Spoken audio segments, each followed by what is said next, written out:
And praise the Lord, Turning Point. My name is Terry Jackson, and I'm a minister here at Turning Point Family Worship Center. And if this is your first video, which is fine, we're doing weekly recaps to do small, quick summaries of our services, Bible class, Sunday services. Now, this particular recap is going to be from January 23rd, 2022, and this is where we are introduced to Phinehas and how he stood for what he believed in and how God blessed him for that. Let's take a look at this service's Bible recap.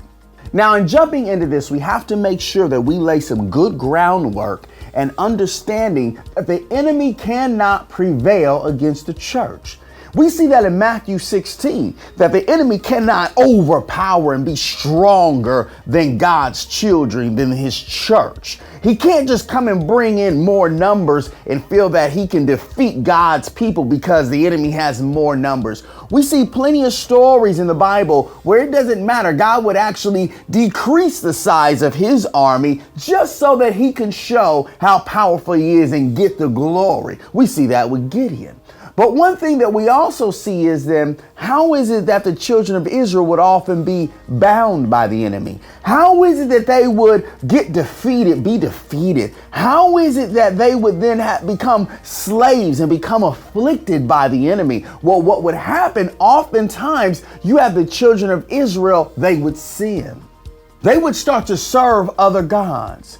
They would go after idol worship and sacrifice their children. In our example here that we're looking at, Numbers 25, we even see that they would join themselves with the heathen.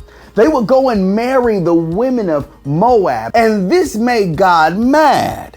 The Bible terms it as they would provoke God, even provoke him to wrath.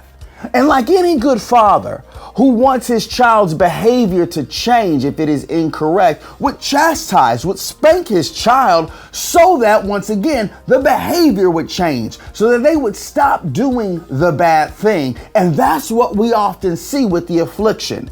And when that child really wants to be right, they can testify like in Psalms 119. Let's take a look at some of these scriptures. Psalms 119, 67, before I was afflicted, I went astray, but now have I kept thy word. Psalms 119, 71, it is good for me that I have been afflicted, that I might learn thy statutes.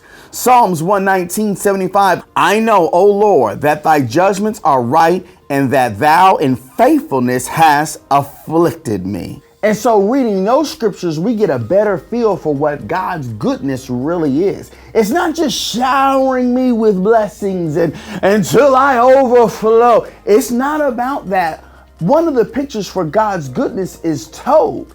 The goodness in Psalms 119 is dealing with the affliction, that serpent joined to the body, that hurt, that pain, because what God will do is he wants the behavior to change, and he's got to get us to where we don't even want it anymore. But if everything is going great in our life, guess what? We would continue on the wrong path. And that's what was happening with the children of Israel. Now, I want you to watch part 2, because then we're going to start diving into what actually happened on that day with the plague and how Phinehas stood up for what he believed in. We've laid some good groundwork. Now let's build on it. I'll see you in part 2.